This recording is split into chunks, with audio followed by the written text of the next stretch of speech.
tell a sportsman if he's doing football. But what I have, I prepared a little dissertation here, which, well, it's like a speech, but I suspect I'll be able to tell you in a minute. Don't be ridiculous. Oh, he's getting older. Look at him. He's getting older. Take your time, Gavin. Follow it, Jimmy. It's not in German, no. So, follow it, Jimmy.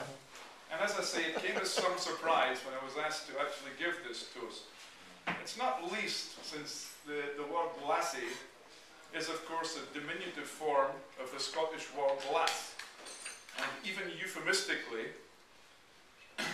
probably might not include some of the ladies I have come to know over recent years. In addition, as I say, as most of you are aware, I'm not enthusiastically supported when it comes to my opinions on our sporting heroes. Nonetheless, so impressed have I been with the reception I've witnessed all over the world for this Ayrshire poet, I was determined to make a contribution tonight. This despite the fact that I might be a victim of one of the parts in his ode. I didn't have a chance to sample the meal. I'm sure it was beautiful. Was? But I certainly, my stomach couldn't cope with it today. While I've always admired the female of our species from afar, and may I say not necessarily by choice, it seems that our friend Robbie had a far more hands-on approach. Indeed, it is said that he had more illegitimate children than the cumulative efforts of Julio Iglesias, Aristotle Onassis, Jack Nicholson, and Malcolm Simpson. No, I've got the dot in the wrong place. So, sorry, I'm Malcolm Simpson, help me with this research.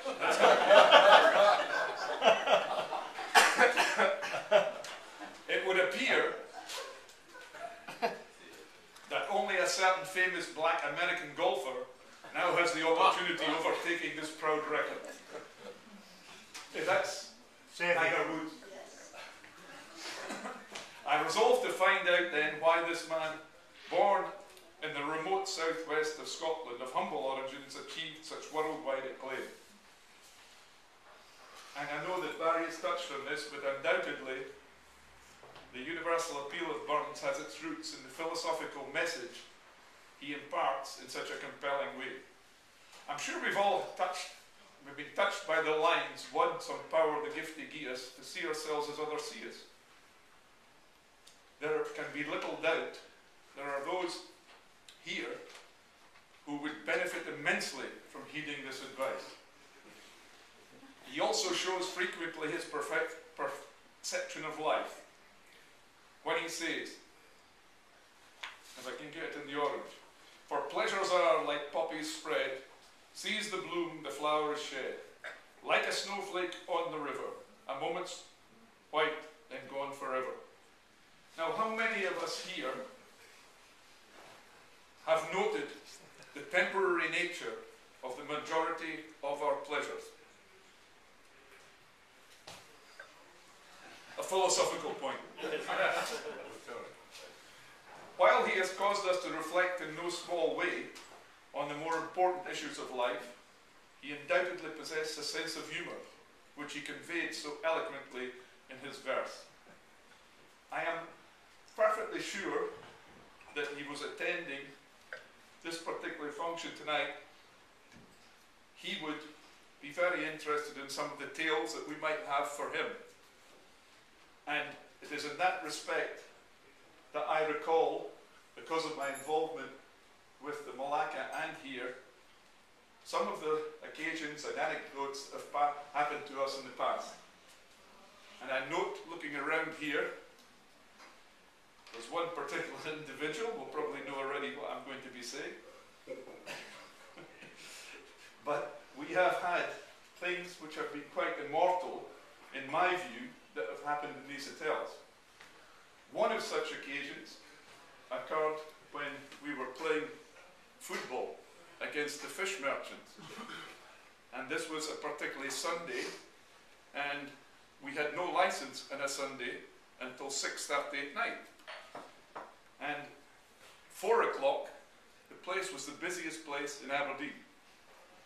And one of our friends, who's not here tonight, Mr. Ian Strahan, he was there at the time. We were all sitting about there with our football kit on.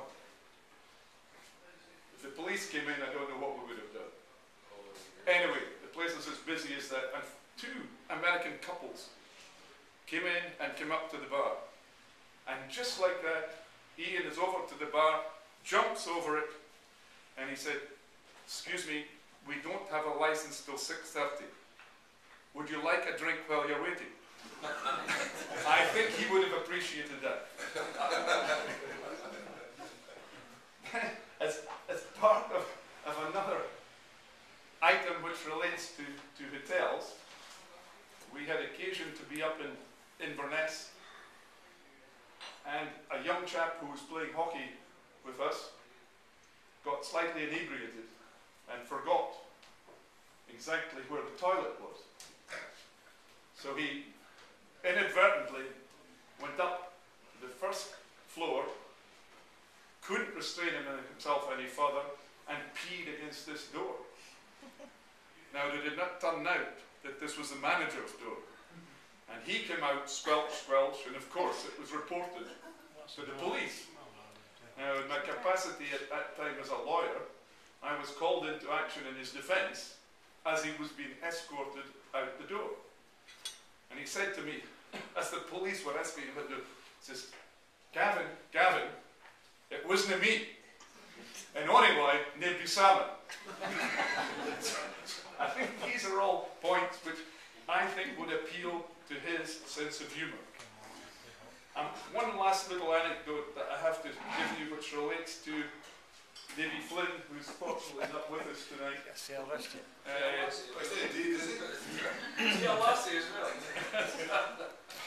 But we were down at his wedding, and the day before his wedding, in fact, we had occasion to be going in after the golf to have something to eat. So we went in and we ordered up 3 hot dogs. So the hot dogs came, and I said to the lassie, "Any mustard?" They said, "Yes, I'll get the mustard for you." So we wait, now halfway through the hot dog, still no mustard. I said, "Excuse me, can we get the mustard?" So we're a wee bit further down this hot dog now. I says, "Excuse me, this is the second time I've mentioned the mustard. Could you please get the mustard?" And she says, "Yes, there's no problem." So eventually we got to the stage where practically the hot dog was over. I said, "Look, I've had enough of this. Can you get me the manager?" And she said, "Well, Mr. Coleman's not on till tomorrow." True story. True story. Anyway, with regard back to the point about Robbie Burns, I'm not convinced that he still doesn't have a hand in some of the one-liners, the text messages received by his putty mate, Jake McHugh. Because he comes up with some beautiful one-liners, and I have got one for you, Jake. And this is the one where the little boy is in the bath. He is a little boy, yeah. No, we're talking about his height here. Right, okay. sorry. And he's looking down. Yeah, looking down, little boy, yeah. He's looking down. That's cool. He's looking down at his testicles. And he said, Mummy, are these my brains?" She says, "Not yet."